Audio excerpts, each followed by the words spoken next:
खो गया उसके लिए रोया नहीं करते, जो खो गया उसके लिए रोया नहीं करते, जो पा लिया उसको खोया नहीं करते। सितारे उन्हीं के चमकते हैं ज़िंदगी में, सितारे उन्हीं के चमकते हैं ज़िंदगी में, जो मजबूरियों का रोना रोया नहीं करते। आपका हार्दिक स्वागत है आपके अपने YouTube चैनल नॉलेज हब में। आज हम चर्चा करेंगे महत्वपूर्ण आर्टिकल्स के बारे में, महत्वपूर्ण अनुच्छेदों के बारे में। हमने 100 से ज़्यादा आर्टिकल इसके अंदर शामिल किए हैं, जो प्रीवियस क्वेश्चन, जो एग्ज़ाम के अंदर क्वेश्चन जो पूछे गए हैं। तो उम्मीद करता हूं कि आगे भी जो भी क्वेश्चन बनेंगे वो इन्हीं आर्टिकल्स में से बनेंगे। तो आइए हम शुरुआत करते हैं। पार्ट वन के अंदर जो आर्टिकल दे रखे हैं, जो 6 दे रखे हैं, वो 1 से 4 तक दे रखे हैं, ठीक है ना जी। अब एक के अंदर क्या दे रखा है, स्टेट और यूनियन टेरिटरी दे रखी हैं, ठीक है। भारत और उसके राज्य क्षेत्र दे रखे हैं। और आर्टिकल 2 के अंदर क्या दे रखा है जी, आर्टिकल 2 के अंदर दे रखा है कि बाहर का कोई भी अगर राज्य है, उसने भारतीय संघ में प्रवेश पाना हो तो वो किस तरीके से पाएगा, ठीक है ना। तो प्रवेश, ठीक है, किस तरीके से वो भारत के अंदर प्रवेश पा सकता है, ठीक है। इसके अकॉर्डिंग जैसे जो सिक्किम है 1975 के अंदर जो एक नया जो राज्य था वो बना था, ठीक है ना। 1975 में हमने सिक्किम को भारत संघ के अंदर शामिल किया था, 35वां और 36वां संविधान संशोधन करके, ठीक है ना। इसी तरीके से जो आर्टिकल 3 है वो बताता है कि किस तरीके से हम नए राज्य हैं, ठीक है, नए राज्य बना सकते हैं, नए स्टेट बना सकते हैं और उनका नाम चेंज कर सकते हैं, ठीक है, उनका क्षेत्रफल चेंज कर सकते हैं, ठीक है ना। ये सारी जो बातें हैं आर्टिकल 3 के अंदर दी गई हैं, ठीक है ना जी। अब इसके अंदर देखो, जैसे 1966 में 1966 में पंजाब और हरियाणा अलग किए गए अनुच्छेद 3 के तहत। ऐसे ही 1960 में मुंबई से गुजरात अलग हुआ, महाराष्ट्र बन गया और गुजरात बन गया। ऐसे ही 2014 में आंध्र प्रदेश से तेलंगाना अलग हो गया। इसी तरीके से 2000 के अंदर मध्य प्रदेश से छत्तीसगढ़ अलग हो गया, झारखंड है वो बिहार से अलग हो गया, और जो यूपी उत्तर प्रदेश है, उत्तर प्रदेश से जो उत्तराखंड है वो अलग हो गया। ये आर्टिकल 3 के तहत था, ठीक है ना। अब ये तीनों आर्टिकल इम्पोर्टेंट है, जो आर्टिकल 1 से 4 तक, ठीक है ना, पार्ट 1 के अंदर है। उसके बाद पार्ट 2, ठीक है ना जी। पार्ट 2 है, जो भाग 2 है, इसके अंदर जो आर्टिकल है वो दे रखे हैं 5 से 11 तक। ये है नागरिकता, सिटीजनशिप के जो हैं आर्टिकल हैं नागरिकता, ठीक है ना। कि इसके अंदर वैसे कोई इतना मतलब क्वेश्चन नहीं पूछा जाता बारीकी से, लेकिन आपको फिर भी बता देते हैं। आर्टिकल 5 कहता है कि किस तरीके से प्रारंभ में किसको नागरिकता दी गई थी। आर्टिकल 6 कहता है कि पाकिस्तान को जाने वाले जो लोग थे, ठीक है ना, उनको नागरिकता का अधिकार। और फिर आर्टिकल 7 कहता है कि भारत में आने वाले जो लोग हैं, ठीक है ना, उनको नागरिकता का अधिकार। आर्टिकल 8 के अंदर बताया गया है कि अगर कोई जो विदेशी व्यक्ति है लेकिन उसके पेरेंट्स जो है वो भारत के नागरिक हैं, तो वो भी अपने जो नागरिकता है वो भारत की नागरिकता ले सकता है। ऐसी आर्टिकल जो 9 है वो बताता है कि अगर मान लो किसी ने अपनी स्वेच्छा से किसी दूसरे देश की जो नागरिकता है वो ले ली है, तो स्वयं ही जो भारत की नागरिकता है वो खत्म हो जाएगी, ठीक है ना। और इसी तरीके से आर्टिकल जो 11 है या 10 है, ये हमें 10-11 ये बताता है कि नागरिकता के ऊपर जो कानून बनाने का जो अधिकार है वो संसद के पास है, ठीक है ना जी। तो ये है। उसके बाद पार्ट जो 3 है, ये मैंने डिटेल में करवाया हुआ है आपको, ठीक है ना। आर्टिकल कहाँ से लेकर कहाँ तक, 12 से लेकर 35 तक, ठीक है जी। 12 से लेकर 35 तक इसके अंदर फंडामेंटल जो राइट है, मौलिक अधिकार हैं, वो दिए गए हैं। ये कहाँ से लिए गए हैं, यूएसए से लिए गए हैं, ठीक है। और पार्ट 3 के अंदर हैं, ठीक है ना जी। अब देखिए कि इसके अंदर मैंने बेसिक से बेसिक आपको इसके बारे में मैंने चीज़ें बताई हुई हैं कि कौन से आर्टिकल में कौन क्या क्या है ना। आर्टिकल 12 और 13 के बारे में हम थोड़ी चर्चा कर लेते हैं। आर्टिकल 12 बताता है कि जो स्टेट है ना, स्टेट की डेफिनेशन को ये वो करता है, ठीक है, बताता है। और आर्टिकल 13 कहता है कि कोई भी ऐसा कानून संसद नहीं बना सकती जिसके कारण जो अपने फंडामेंटल राइट हैं, ठीक है ना, उसको कोई भी नुकसान हो या वो हमसे छीने जाएं, ठीक है ना, या कोई पहले ऐसा आर्टिकल बना हुआ है, अनुच्छेद बना हुआ है जिसके तहत हमारे फंडामेंटल जो राइट हैं, ठीक है ना, वो कम हो रहे हैं, तो वो जो ऐसा जो कानून है वो अपने आप ही ख़त्म हो जाएगा। ये आर्टिकल 13 के अंदर लिखा हुआ है, ठीक है ना। अब उसके बाद हम देख लेते हैं कि आर्टिकल जैसे 14 है, ठीक है ना, इसके अंदर राइट टू लॉ है, ठीक है, राइट टू लॉ, ठीक है, मतलब विधि के समक्ष जो समानता है वो आर्टिकल 14 के अंदर दी हुई है, ठीक है ना। जैसे आर्टिकल 15 है, ये भी इम्पोर्टेंट है। इसके अंदर क्या बताया हुआ है कि सेक्स, रेस और कास्ट और 5 टाइप से हम क्या है जो किसी के साथ भी हम भेदभाव नहीं कर सकते, ठीक है ना। तो ये है आर्टिकल 15 में। आर्टिकल जैसे ही 16 के अंदर क्या बताया हुआ है कि जो भी गवर्नमेंट जॉब है, ठीक है ना, उसके अंदर सभी को समान जो अवसर हैं वो दिए जाएंगे ना, अवसर की समानता, ठीक है ना। बोल सकते हैं कि सरकारी नियोजन में, ठीक है, अवसर की समानता।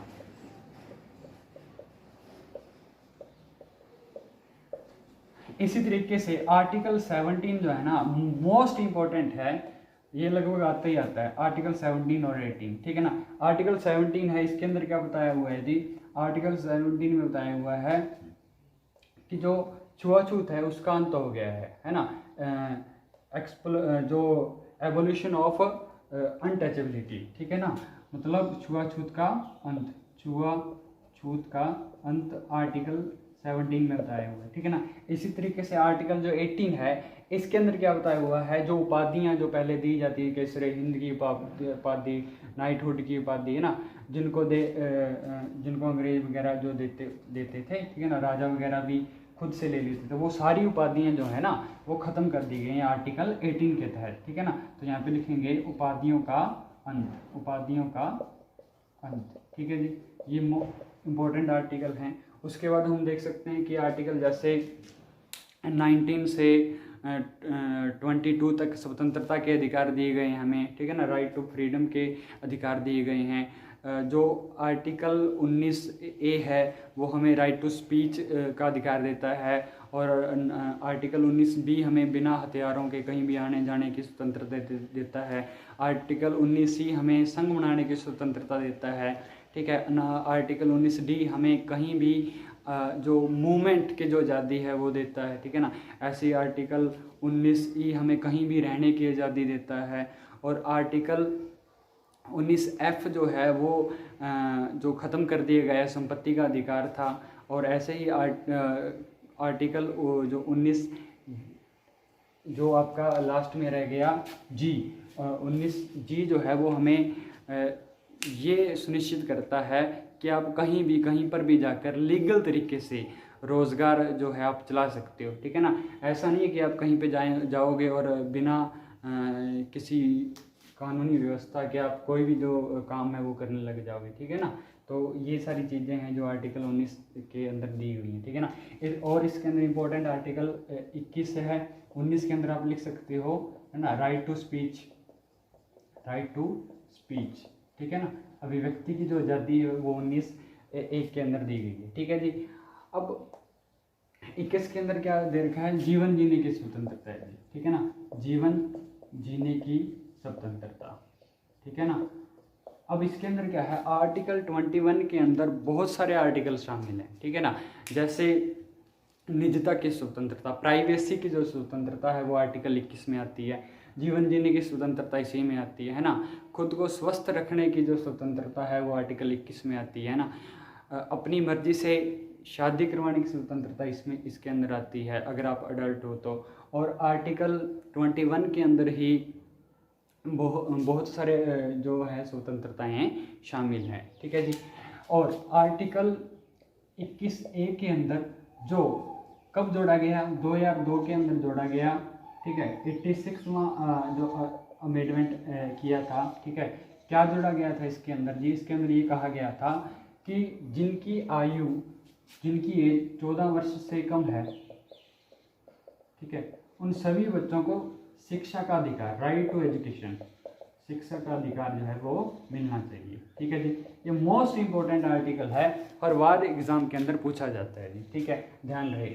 ऐसे ही आर्टिकल जो 20 है वो भी कई बार पेपर में आ जाता है। आर्टिकल 20 के अंदर क्या है कि जब कोई भी मान लो किसी भी उसके अंदर गिरफ्तार हो जाता है, अपराध उसने चाहे किया है, चाहे मान लो शक के आधार पर अगर उसको गिरफ्तार कर लेते हैं, ठीक है ना, तो उसके बचाव के लिए, उसके संरक्षण के लिए जो आर्टिकल 20 के अंदर जो बातें वो लिखी गई हैं, ठीक है ना।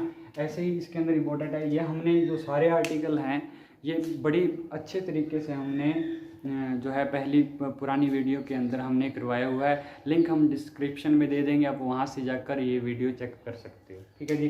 पूरे फुल डिटेल से करवाया हुआ है। उसके बाद आर्टिकल जो 23 और 24 है, ठीक है, ये आपके राइट टू अगेंस्ट एक्सप्लॉयटेशन है, मतलब जो आपका शोषण करता है, शोषण के विरुद्ध अधिकारी जिसको बोलते हैं, उसके खिलाफ है, ठीक है ना। तो 23-24 आपका आ जाएगा, बस सीधा पूछता है, ठीक है, राइट टू अगेंस्ट, ठीक है, एक्सप्लॉयटेशन, ठीक है जी, मतलब शोषण के विरुद्ध अधिकार। उसके बाद आर्टिकल 25 से आर्टिकल 28, इसके अंदर क्या दे रखा है जी? इसके अंदर दे रखा है धार्मिक स्वतंत्रता का अधिकार, राइट टू रिलीजियस, धार्मिक स्वतंत्रता का अधिकार, ठीक है। जैसे आर्टिकल 25 आपको कोई भी धर्म अपनाने की स्वतंत्रता देता है। आर्टिकल 26 है उस धर्म के प्रचार प्रसार की स्वतंत्रता देता है। आर्टिकल 27 जो है आपको वो जो आपने संपत्ति इकट्ठी की है उसके ऊपर कोई भी टैक्स नहीं मतलब ले सकता, ठीक है ना। तो इस आर्टिकल का बहुत ही मिसयूज होता है, आर्टिकल 27 का। ऐसी आर्टिकल जो 28 है उसके अंदर क्या होता है, उसके अकॉर्डिंग जो हमारा जो स्टेट है वो किसी एक विशेष धर्म को तवज्जो नहीं दे सकता, मतलब उसका प्रचार जो है स्कूलों के अंदर नहीं कर सकता, ठीक है। आर्टिकल 29 और जो 30 है, ठीक है जी, इसके अंदर क्या दे रखा है? इसके अंदर दे रखा है जो आपके अल्पसंख्यक जो लोग हैं, ठीक है ना, मिनोरिटी के जो हैं, वो अपनी संस्कृति और शिक्षा को बचाए रखने के लिए, ठीक है ना, मतलब जो प्रयास है वो कर सकते हैं, स्कूल खोल सकते हैं, ठीक है ना। तो ये अपनी संस्कृति और शिक्षा के बचाव के लिए, तो ये जो राइट है, राइट टू मिनोरिटी भी बोल सकते हैं इसको, राइट टू मिनोरिटी, ठीक है जी, मतलब अल्पसंख्यकों के अधिकार हैं, ठीक है।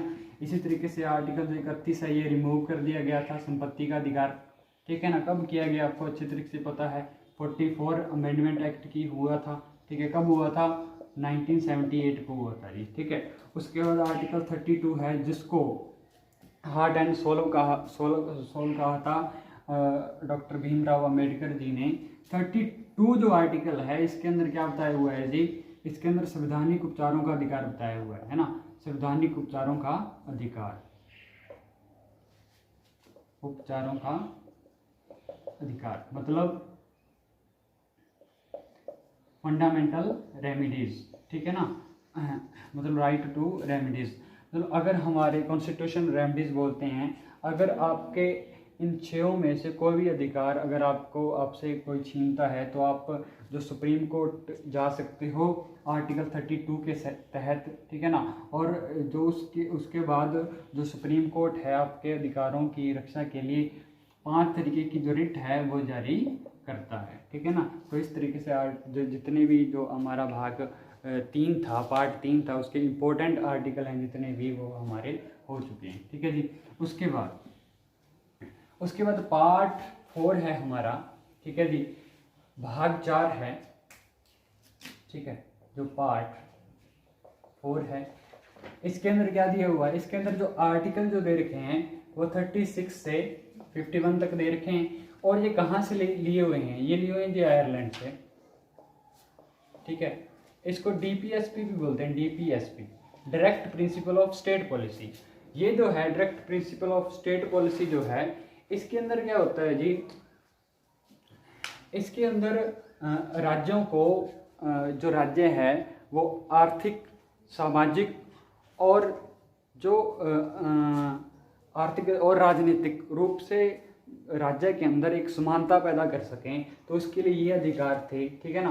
कुछ तो लागू हो चुके हैं और कुछ लागू हमें मतलब करने हैं, ठीक है ना। इसके अंदर इम्पोर्टेंट आर्टिकल हैं जो हम मतलब देख लेते हैं। जैसे आर्टिकल 39 है ए, ठीक है जी। आर्टिकल 39 ए क्या बताता है कि जो फ्री लीगल एड है, ठीक है ना, फ्री लीगल एड मतलब एक तो जो लोगों को है समान जो है वो इक्वल वो मिले, न्याय मिले, और दूसरा उनको फ्री लीगल एड मिले, ठीक है ना, केस लड़ने के लिए, ठीक है ना।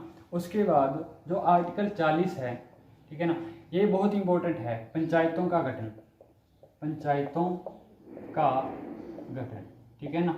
इसके अंदर जो पंचायत व्यवस्था थी, ये जो हमारे महात्मा गांधी जी हैं, उनका सपना था कि जो पंचायत व्यवस्था है वो पूरे देश के अंदर लागू हो। ये सबसे पहले 1953 के अंदर राजस्थान में गन्नौर के अंदर ये जो है लागू हुई थी, लेकिन वहाँ पे क्या था कि संवैधानिक मान्यता ना प्राप्त होने के कारण ये जो है वो ये फेल हो गई थी ना। उसके बाद फिर से इसको लागू किया गया था, इसको डिटेल में हम बाद में पढ़ेंगे, ठीक है। 40 उसके बाद आर्टिकल 44 है, ठीक है। इसको बोलते हैं समान सिविल संहिता, ठीक है ना। सभी नागरिकों के लिए समान सिविल संहिता है, ठीक है ना। ये जो समान नागरिक समान आचार या संहिता, ठीक है, इसका मतलब ये है कि देश का एक लॉ जो पूरे देश के नागरिकों के लिए सभी पे समान रूप से लागू हो, ठीक है ना, उसको हम समान आचार संहिता बोलते हैं, सिविल संहिता बोलते हैं, ठीक है जी। समान आचार जो है सिविल संहिता बोलते हैं, ठीक है। इसके अंदर क्या होता है कि सभी प्रकार के जो संहिता बोलते हैं इसको 44 आर्टिकल के अंदर, ठीक है ना।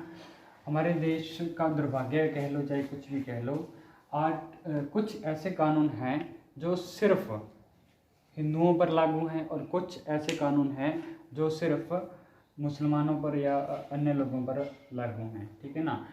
जो एकमात्र एक ऐसा राज्य है यहाँ पर जो कानून हैं, ठीक है ना, वो सभी लोगों पे समान रूप से लागू हैं। वो कौन सा राज्य है जी, गोवा, ठीक है। गोवा के अंदर समान सिविल संहिता है, ठीक है, कॉमन सिविल कोड जो है वहाँ पे है गोवा के अंदर, ठीक है ना। इसी तरीके से आर्टिकल जो 45 है ये बहुत ही इंपॉर्टेंट है। इसके अंदर क्या बताया हुआ है कि जिनकी एज 0 से लेकर 5 वर्ष की है की आयु है, ठीक है, उन बच्चों को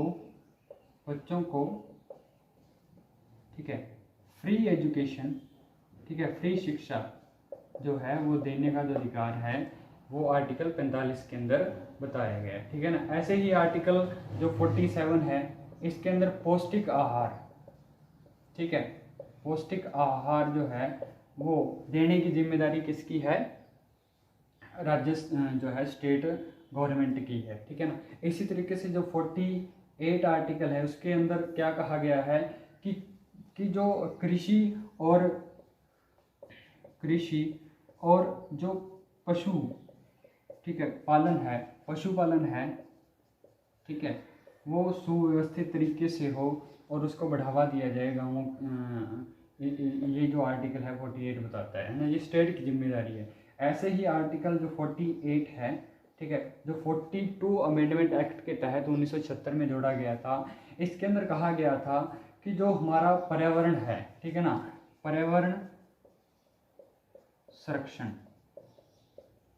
ठीक है, मतलब पर्यावरण को बचाने की जो जिम्मेदारी है, पेड़ पौधों को बचाने की जो जिम्मेदारी है, ठीक है ना, वो किसकी है? स्टेट गवर्नमेंट की है और हम सभी की है, ठीक है ना। तो 48A अमेंडमेंट कहता है पर्यावरण संरक्षण, ठीक है।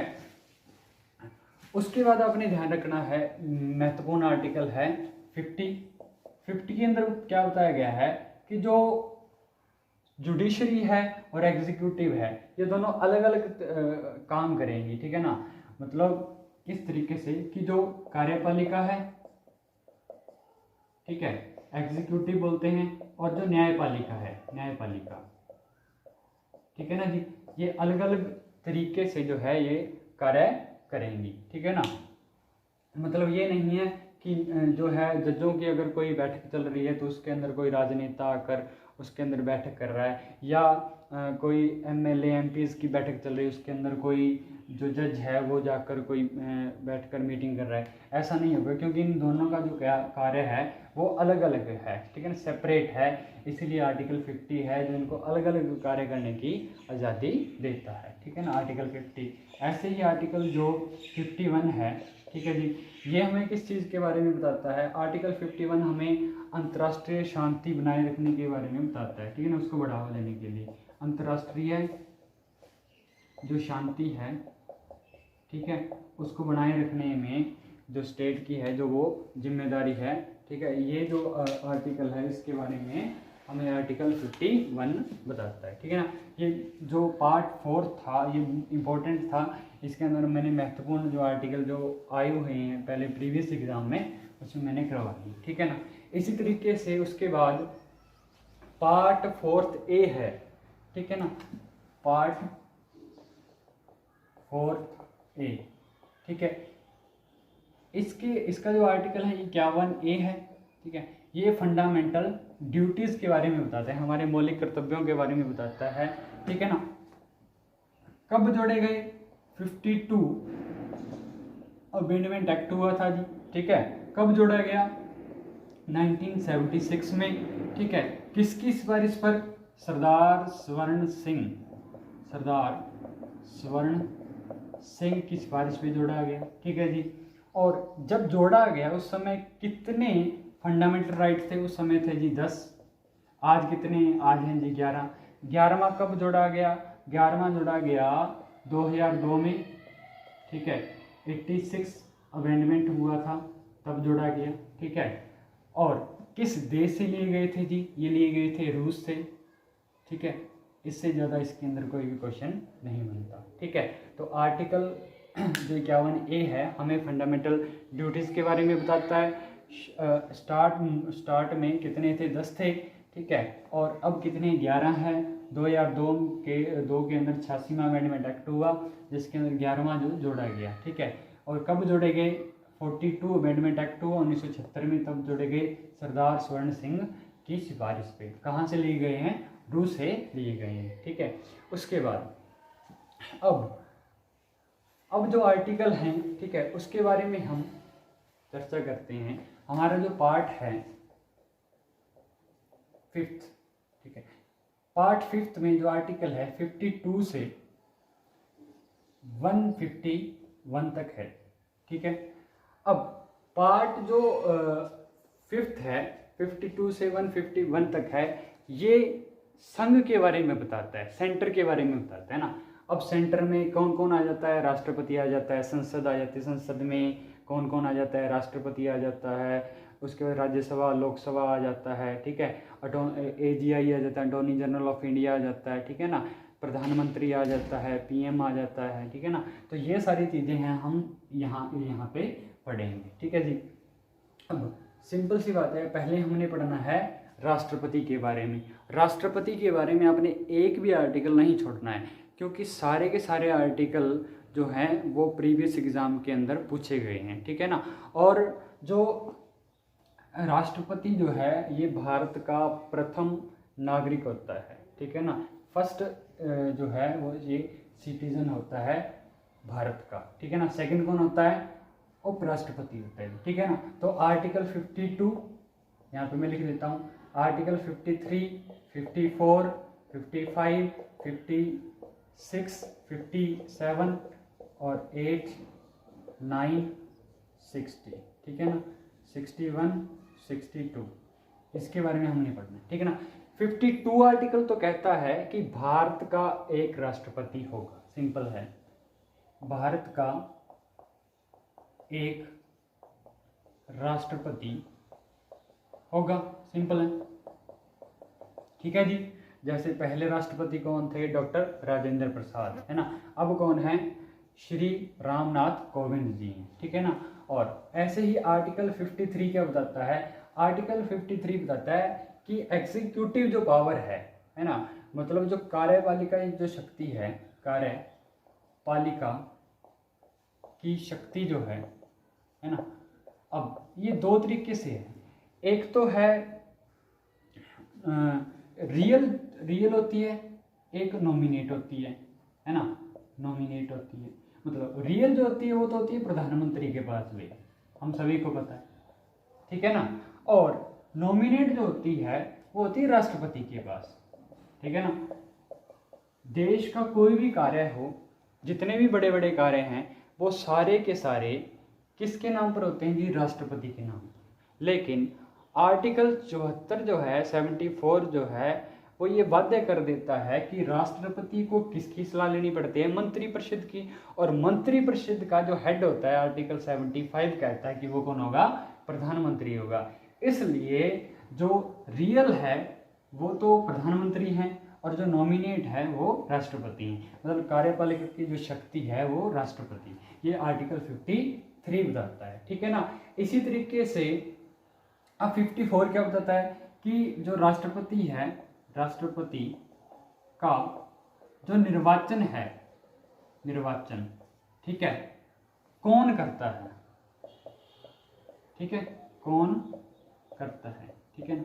अब आपको पता है कि राष्ट्रपति का जो निर्वाचन है वो निर्वाचन मंडल द्वारा होता है, और निर्वाचन मंडल के अंदर कौन कौन जो है वो जो है पार्टिसिपेट कर सकते हैं। उसके अंदर जो है संसद के अंदर राज्यसभा, लोकसभा और जितनी भी राज्य की विधानसभाएं हैं, और यूटी के अंदर जैसे पुदुचेरी और दिल्ली, इनके अंदर जो विधानसभाएं हैं वो उसके जो चुने हुए जो एमएलए हैं, एमपीज हैं, वो सारे के सारे इलेक्टोरल वोट उसका हिस्सा होंगे, ठीक है ना, इसका निर्वाचन मंडल का हिस्सा होंगे, ठीक है ना। तो आर्टिकल 54 ये बताता है। अब आर्टिकल 55 क्या बताता है? ये आर्टिकल 55 बताता है कि राष्ट्रपति का चुनाव कैसे होगा, है ना। राष्ट्रपति का चुनाव कैसे होगा? यहाँ पे तो था कि कौन करेगा, अब यहाँ पे कैसे होगा, है ना। मतलब पद्धति कौन सी अपनाई जाएगी, तो ये किस तरीके की पद्धति अपनाई जाती है? इसके अंदर सिंगल प्रेफरेबल जो वोटिंग सिस्टम है वो लागू किया जाता है। हिंदी में कहें तो इसको बोलते हैं एकल संक्रमणीय जो अनुपातिक, ठीक है, जो पद्धति है वो इसके तहत राष्ट्रपति का जो चुनाव है वो होता है। उपराष्ट्रपति का भी ऐसे ही होता है, ठीक है जी। अब आर्टिकल जो 56 है इसके अंदर बताया जाता है कि राष्ट्रपति की जो पदावधि है, ठीक है, राष्ट्रपति की जो पदावधि है, मतलब राष्ट्रपति की जो कितने समय तक जो राष्ट्रपति है वो अपनी पद पर रह सकता है, तो 5 वर्ष के लिए वो रह सकता है ना। तो आर्टिकल 56 बताता है।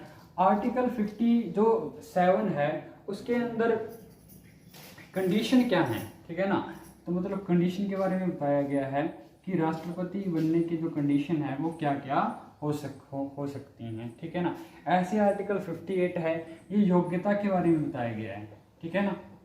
योग्यता, ठीक है ना। अब योग्यता पहले क्या होती थी, पहले या तो कोई 5वीं पास होता था या 8वीं पास होता था, तो इस तरीके से आप याद रख सकते हो ना। तो आर्टिकल 58 राष्ट्रपति की योग्यता, ठीक है जी। ऐसे ही जो आर्टिकल जो 59 है, ये हमें राष्ट्रपति पद की जो शर्तें हैं, ठीक है ना, उसके बारे में बताता है, ठीक है ना। 59 जो है राष्ट्रपति पद की शर्तें जो हैं इसके बारे में बताता है, ठीक है।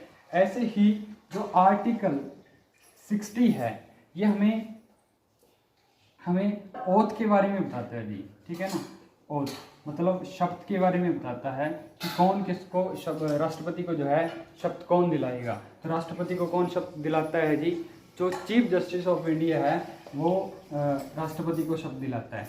ऐसे आर्टिकल 61 इम्पीचमेंट के बारे में, इम्पीचमेंट मतलब महाभियोग, ठीक है जी, महाभियोग, ठीक है। तो महाभियोग के बारे में आर्टिकल 61 के अंदर बताया गया है, ठीक है। अब महाभियोग जो है कैसे चला सकते हैं, सबसे पहले राष्ट्रपति को 14 दिन पहले बताना पड़ता है, और उसके बाद जो विशेष बहुमत से 2/3 बहुमत से लोकसभा और राज्यसभा से उसको पास करवाना पड़ता है।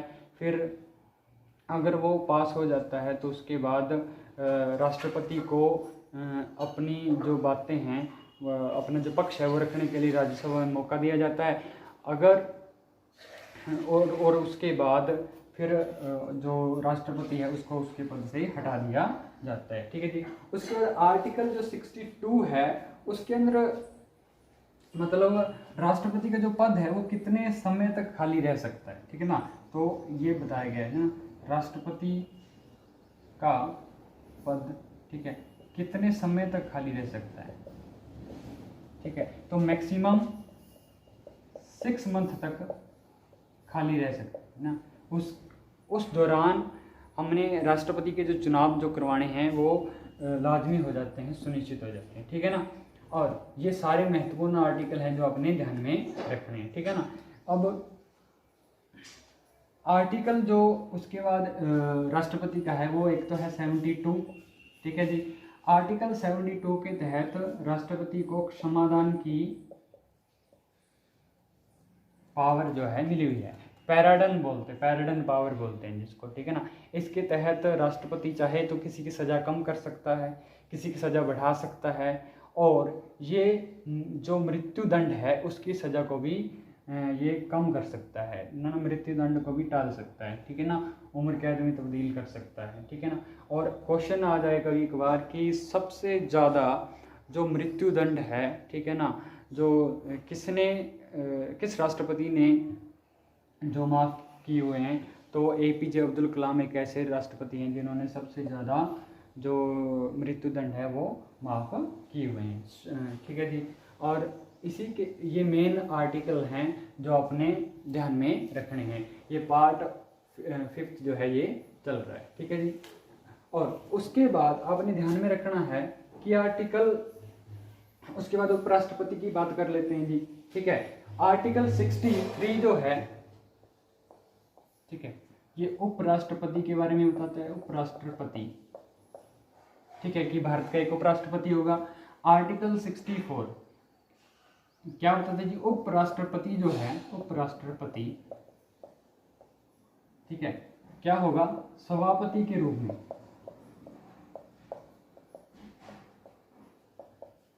ठीक है, कार्य करेंगे। मतलब कि जो उपराष्ट्रपति है वो सभापति के रूप में कार्य करेगा राज्यसभा के अंदर, ठीक है ना। ऐसे आर्टिकल आर्टिकल 65 बताता है कि जो अगर राष्ट्रपति की कहीं पे चला गया है या उनकी जो मृत्यु हो गई है, तो उस स्थिति में जो उपराष्ट्रपति है उसकी गैर मौजूदगी में वो ही राष्ट्रपति के जो कार्य है वो करेगा। उपराष्ट्रपति के भी और राष्ट्रपति के दोनों के भी जो कार्य है वो जो कुछ समय के लिए उपराष्ट्रपति करेगा, ठीक है ना। तो उपराष्ट्रपति का राष्ट्र वाइस प्रेसिडेंट है ना, उपराष्ट्रपति का राष्ट्रपति पद पर कार्य, ठीक है, कब, जब गैर हाजिर हो, ठीक है ना, या फिर मृत्यु हुई, ठीक है ना। ये जो है 3 आर्टिकल हैं, इसके बारे में अपने ध्यान में रखना। ऐसे 69 है जो ओथ के बारे में बताता है कि जो उपराष्ट्रपति को जो है जो शपथ है वो कौन दिलाएगा, ठीक है ना। अब हमने जो आर्टिकल करने हैं वो थोड़े ट्रिक से याद करने हैं, ठीक है ना।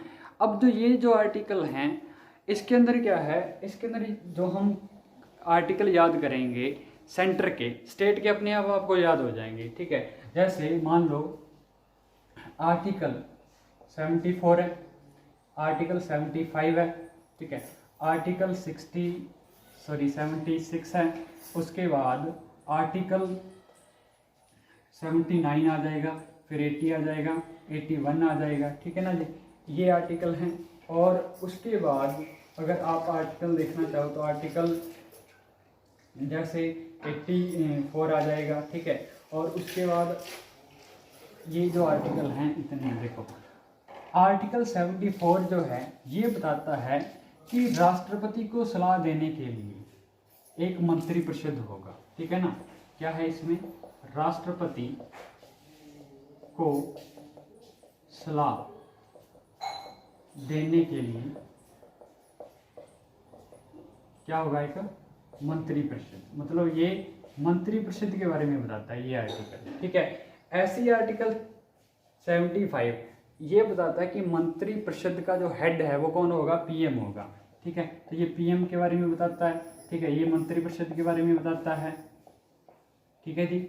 और ऐसे ही आर्टिकल 76 है ना, एजीआई के बारे में बताता है ना, अटॉर्नी जनरल ऑफ इंडिया, ठीक है ना, प्रथम विधि अधिकारी होता है जो पीएम को कानूनी सलाह देता है जी, ठीक है। ऐसे ही आर्टिकल 79 इसका तो एक ट्रिक है, ठीक है, इसको सरल से याद रख सकते हो, सरल, ठीक है ना। से बन गया संसद, पार्लियामेंट, ठीक है जी, और रै से बन गया राज्यसभा,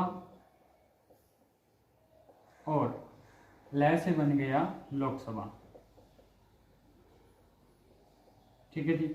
और 80 उसके बाद 84 है जो हमें ये बताता है कि जो आर्टिकल जो 84 है हमें ये बताता है कि जो एमपी हैं उनकी क्वालिफिकेशन क्या है, ठीक है जी। एमपी की क्वालिफिकेशन मतलब योग्यता है, ठीक है जी, क्वालिफिकेशन के बारे में बताता है, ठीक है ना। अब इस साइड आपको जो आर्टिकल मान लो जो लिखने हैं इसके अंदर कुछ नहीं करना, आपने 89 ऐड करते जाओ, ठीक है, 89 ऐड करते जाओ, ठीक है, 89,